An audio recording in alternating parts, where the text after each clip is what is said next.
नेपाळच्या पंतप्रधान पदासाठी 2 नावांची चर्चा सुरू आहे। माजी सरन्यायाधीश सुशीला कार्की आणि प्रशासकीय अधिकारी कुलमान घिसिंग पंतप्रधान पदासाठी चर्चेत आहेत।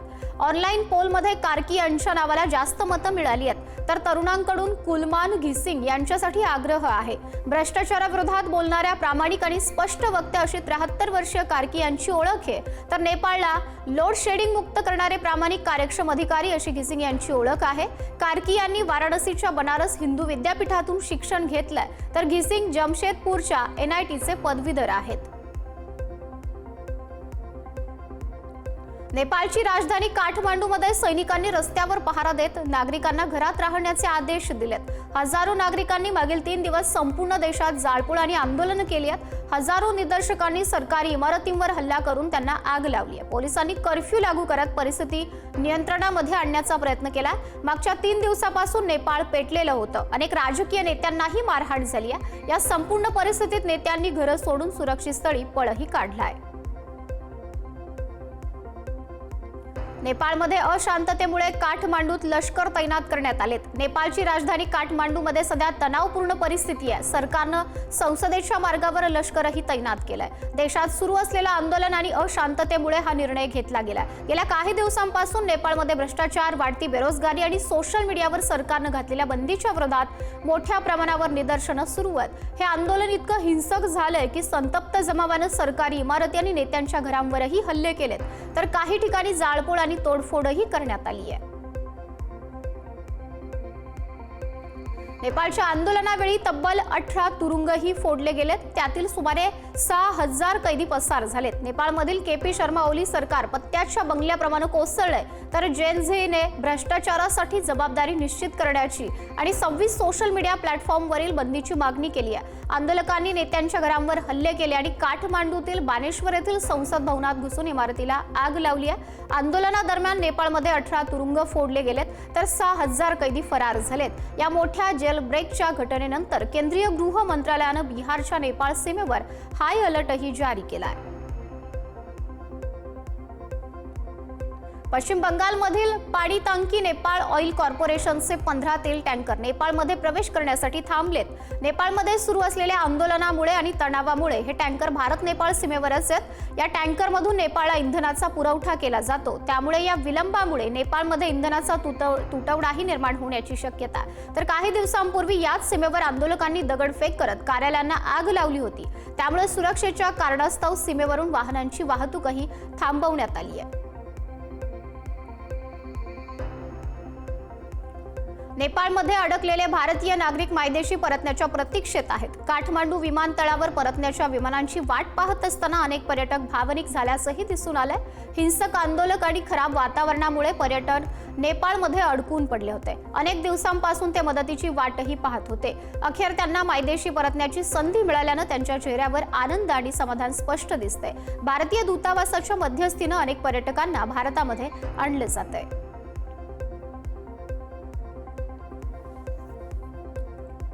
पॅरिस आणि फ्रान्समध्ये हजारो आंदोलकांनी राष्ट्रपती इमॅन्युएल मॅक्रॉन यांच्यावर दबाव टाकण्यासाठी मोर्चे काढलेत। पॅरिसमधील रिपब्लिक स्क्वेअर हे निदर्शकांचं एकत्र येण्याचं प्रमुख ठिकाण होतं। निदर्शक मॅक्रॉन सरकारच्या अतिरेकी उदारमतवादी धोरणांना कंटाळले असून त्यांना बदल हवा अशी मागणी करण्यात आली आहे। आर्थिक संकट आणि कमी पगारामुळे लोक रस्त्यावर उतरले आहेत, असं कामगार नेते लॉरा व्हार्ले यांनी आंदोलनाबाबत सांगितलंय। तर पोलिसांनी ड्रोनच्या सहाय्यानं कडक कारवाई करत 295 जणांना अटकही केली। युक्रेनमधील डोनेट्स्क प्रांतातील कोस्टियांटिनिव्हका शहरावर रशियन सैन्यानं हवाई हल्ला केला। या हल्ल्यात एका नागरिकाचा मृत्यू झाला असून अनेक घरांचंही नुकसान झाले। रशियन सैन्यानं FAB-250 या 4 गाइडेड एरियल बॉम्बचा या हल्ल्यासाठी वापर केला असल्याची माहिती आहे। तर डोनेट्स्क प्रदेश गेल्या 3 वर्षांपासून युद्धाचं केंद्र बनला। रशियानं या भागातील जवळपास 70% प्रदेश ताब्यात घेतला, त्यामुळे एकेकाळी 67,000 लोकसंख्या असलेला कोस्टियांटिनिव्हका शहर आता ओसाडही पडलंय। रशिया आणि युक्रेन युद्ध सुरू असतानाच आता रशिया पोलंड युद्धाची दाट शक्यता आहे। रशियाचे ड्रोन पोलंडनं पाडल्यानंतर युरोपात युद्धजन्य परिस्थिती निर्माण झाली आहे। नाटोचे प्रमुख मार्क रुट्टे यांनी मॉस्कोवर टीका केली आहे। त्यांनी रशियाचं हे वागणं धोकादायक असल्याचं म्हटलंय। पोलंडनं रशियाला चोख प्रत्युत्तर दिल्याचंही ते म्हणालेत। आमच्या मित्र देशांची हवाई हद्द ओलांडणं बंद करा, आम्ही आता सज्ज आहोत, सतर्क आहोत, आम्ही नाटोची 1 इंच जमीन लढवू असं आवाहनही नाटोच्या प्रमुखांनी रशियाला दिलंय। तर पोलंडनं 19 रशियन ड्रोन्स पाडल्याचा दावा केलाय।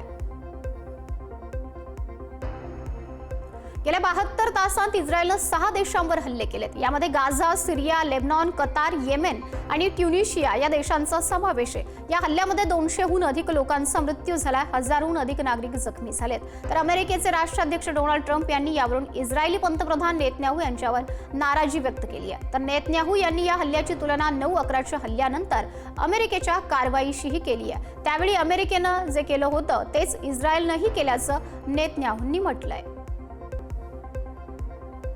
मेक्सिको सिटीच्या दक्षिण भागात एका महामार्गावर मोठा अपघात घडला। 13,000 गॅलनहून अधिक पेट्रोल घेऊन जाणारा गॅस टँकर उलटला। त्यानंतर त्याचा स्फोट होऊन आग लागली आहे। या दुर्घटनेत 3 जणांचा मृत्यू झाला तर 70 जण जखमी झालेत। त्यापैकी 19 जणांची प्रकृती गंभीर आहे। जखमींमध्ये एका चिमुकल्याचा आणि 2 वर्षांच्या मुलाचा समावेश आहे। आगीत सुमारे 30 वाहनंही जळून खाक झाली आहेत। मेक्सिको सिटीच्या महापौरांनी ही घटना आपत्कालीन असल्याचं जाहीर केलंय। आगीवर नियंत्रण मिळवल्यानंतर महामार्गावरील वाहतुकी पूर्ववत करण्यात आली।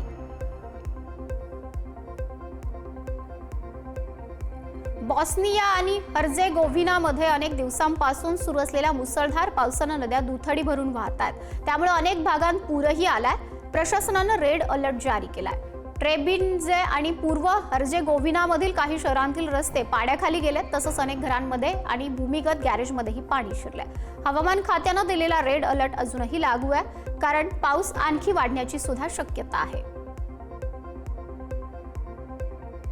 क्रोएशियाच्या एडियाट्रिक किनाऱ्यावर मुसळधार पाऊस आणि सोसाट्याच्या वाऱ्यानं हजेरी लावली। यात प्रसिद्ध पर्यटन स्थळ असलेल्या ड्युब्रोव्निकमध्ये आणि रिजेका बंदरात अचानक पूर आला।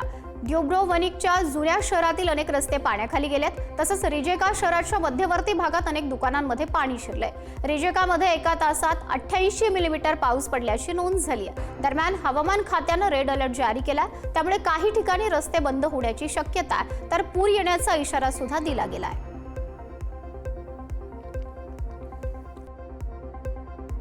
मुसळधार पावसामुळे पंजाब आणि गुजरातमध्ये पूरस्थिती गंभीर बनली आहे। तर दुसरीकडे जम्मू श्रीनगर महामार्ग सुमारे 16 दिवसांनी वाहतुकीसाठी खुला केलाय।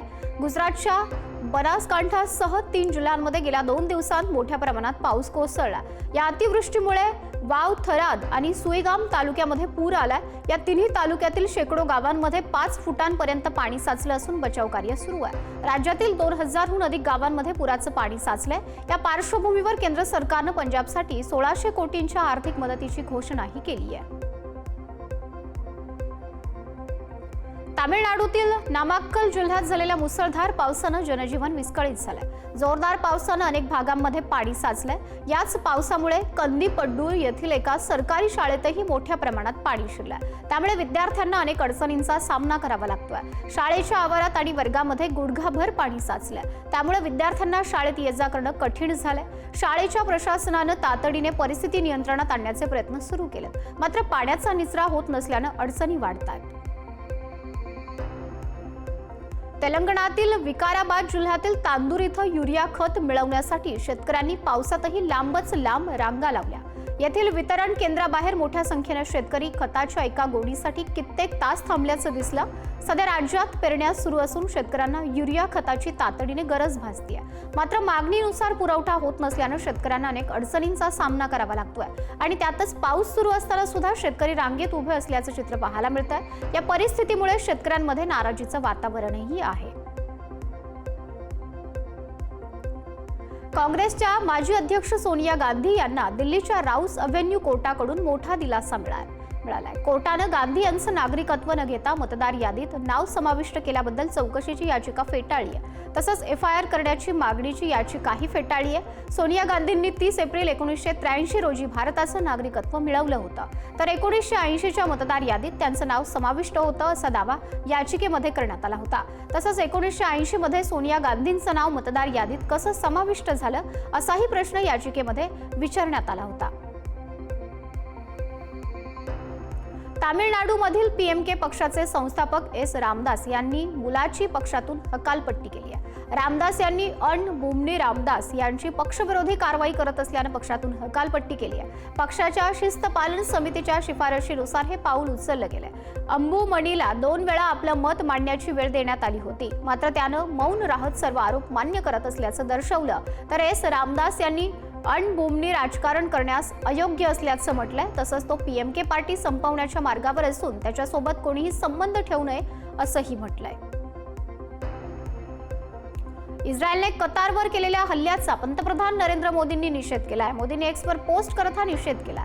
तसंच कतारचे अमीर शेख यांच्याशी चर्चा केल्याचं सांगितलं। त्यांनी दोहा इथं झालेल्या हल्ल्याबाबत तीव्र चिंता व्यक्त केली आहे आणि भारत नेहमी शांतता आणि स्थिरतेला प्राधान्य देत आला असून दहशतवादाच्या विरोधात नेहमीच ठाम भूमिका घेत असल्याचं म्हटलंय।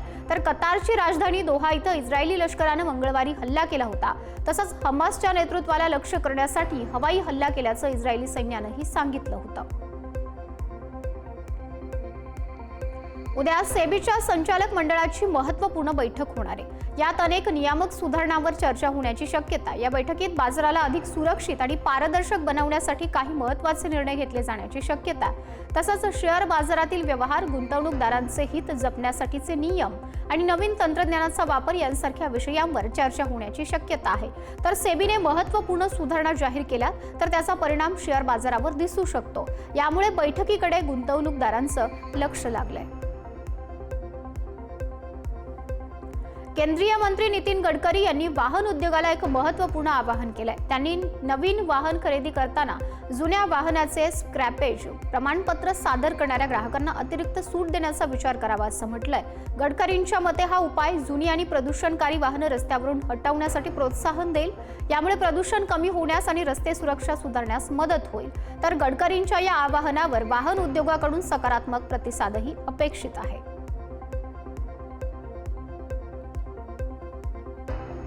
असोसिएशन फॉर डेमोक्रॅटिक रिफॉर्म्सने 40 प्रादेशिक पक्षांचा उत्पन्न अहवाल प्रसिद्ध केला। या पक्षांनी 2023-24 या आर्थिक वर्षात एकूण 25,2,532 कोटी रुपये उत्पन्न जाहीर केले। यापैकी 70% अधिक सुमारे 1,796 कोटींहून अधिक रुपये निवडणूक रोख्यांमधून प्राप्त झाले। या अहवालानुसार भारत राष्ट्र समितीने सर्वाधिक 685 कोटी रुपये उत्पन्न नोंदवले। त्यानंतर तृणमूल काँग्रेस 646 कोटी रुपये आणि बिजू जनता दल 297 कोटी रुपयांचं उत्पन्न दाखवलं आहे। आर्थिक वर्षाच्या पहिल्या 5 महिन्यात पतपुरवठा मंदावला असला तरी GST कपातीमुळे त्यात वाढ होईल। चालू आर्थिक वर्षात पतपुरवठा 1.5 लाख कोटी रुपयांनी वाढून 20 लाख कोटींवर जाईल असा अंदाज इक्रानं वर्तवला। वित्तीय घटकांमध्ये सुधारणा झाल्यानं यंदा वित्तपुरवठा 10.4 ते 11.3% वाढेल, तर नॉन बँकिंग फायनान्स कंपन्यांची 15 ते 17% वाढ होईल। एप्रिल ते ऑगस्ट या 5 महिन्यात बँकांनी 3 लाख कोटी रुपयांचा वित्तपुरवठा केला। गेल्या वर्षी याच कालावधीत 5 लाख कोटी रुपयांचा वित्तपुरवठा करण्यात आला होता।